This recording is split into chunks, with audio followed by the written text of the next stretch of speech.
Penjelasan ini untuk memenuhi tugas konseling lintas budaya mengenai stratifikasi sosial dalam masyarakat, di mana stratifikasi sosial merupakan pemberdayaan masyarakat atau penduduk berdasarkan kelas-kelas yang telah ditentukan.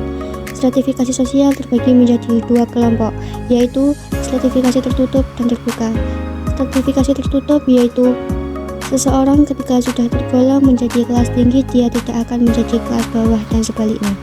Stratifikasi terbuka yaitu seseorang yang berada di kelas bawah bisa naik ke kelas atas dengan usahanya yang sungguh-sungguh.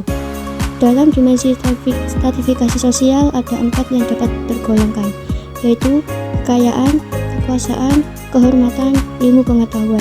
Semuanya akan berdampak terwujudnya hukum rimba, di mana yang tergolong menjadi kelas atas sepenuhnya akan memegang peranan kelas bawah. Di dalam stratifikasi sosial ada 3 pendekatan yang digunakan, yaitu metode objektif yang mengarah kepada secara fisiknya, metode subjektif yang mengarah pada kedudukan dalam masyarakat, sedangkan metode reputasi mengarah kepada penyesuaian seseorang dalam bermasyarakat. Hai guys, untuk tugas presentasi minggu depan gimana ya kalau kita sewa ruang meeting di hotel?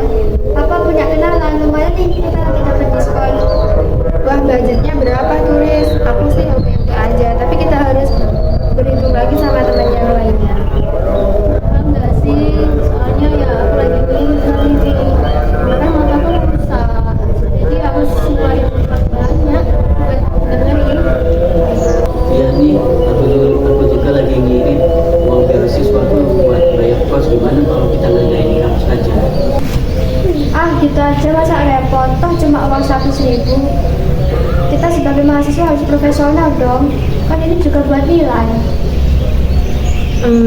Rizka, mungkin kita perlu diskusi dulu, soalnya kan kondisi finansial kita kan beda-beda, jadi kita harus tanya temen yang lainnya dulu. Jujur ya guys, 100.000 itu ya uang sakuku untuk 1 minggu. Nah gajiku 30.000 satu harinya, dan itu pun hari weekend. Nah itu, kita sesama mahasiswa harus mengerti. Gak semua ekonomi kita sama. Oh sorry ya guys, aku gak kepikiran. Selama ini papa cuma bilang jangan pelit investasi ke pendidikan. Jadi aku pikir semua orang juga gitu. Nah, ini dia contoh nyata stratifikasi sosial yang kita pelajari di mata kuliah Pak Puji. Kita berkuliah di kampus yang sama, tapi latar belakang ekonomi kita yang berbeda-beda. Nah betul. Dan yang bikin sedih itu terkadang perbedaan ini bikin ngaruh ke kesempatan kita. Misalnya nih kalau ada seminar berbayar yang mahal, pastinya kan yang bisa ikut yang mampu-mampu aja.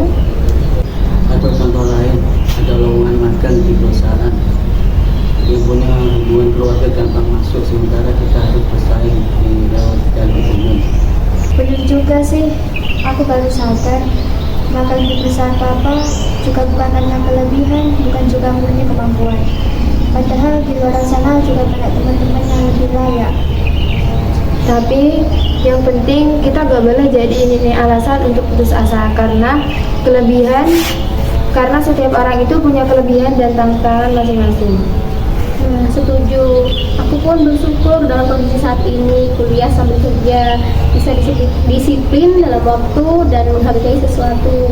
Nah betul, pengalaman hidup yang susah ini bikin empati sama orang lain. Kalian menginspirasi aku banget. Aku jadi malu nih, selama ini hidup enak, tapi gak pernah mikirin perasaan orang lain. Gak perlu malu, Riz. Yang penting kita sekarang saling menyadari dan saling support. Lagian kamu juga punya kelebihan yang bisa kamu bagi ke kita. Nah tuh, misalnya kamu kan punya akses berbagai jaringan. Nah mungkin ada info lowongan buat kita. Dan kita bisa sering-sering skill. Ide bagus tuh. Gimana kalau kita bikin studio group yang bisa untuk saling sharing-sharing? Aku bisa cover biaya fotokopi atau print tugas. Kalian bisa sharing ilmu dan pengalaman. Wah keren, kita bisa saling melengkapi tanpa ada yang merasa menjadi superior atau inferior. Nah ini namanya sosial kapital. Kita bisa manfaatin kelebihan kita masing-masing untuk kemajuan kita bersama. Betul, pertemanan kita nggak boleh dipengaruhi oleh ekonomi keluarga. Julia, oh iya, untuk presentasi minggu depan, gimana kalau kita pakai diskusi di ruang kampus? Aku yang siapin snack dan juga alat belinya. Aku bagian yang analisis data, soalnya aku suka banget sama angka-angka. Kalau aku yang handle desain biar nanti presentasi kita lebih menarik. Aku bisa bantuin ngoreksi PPT-nya. Oke. Guys, terima kasih ya udah bikin aku sadar ternyata keragaman dalam kelompok itu malah jadi kekuatan. Nah, ini yang dinamakan keberagaman sosial yang produktif. Dan semoga nanti setelah kita lulus tidak lupa dengan pelajaran hari ini. Sukses, gak harus lupa daratan.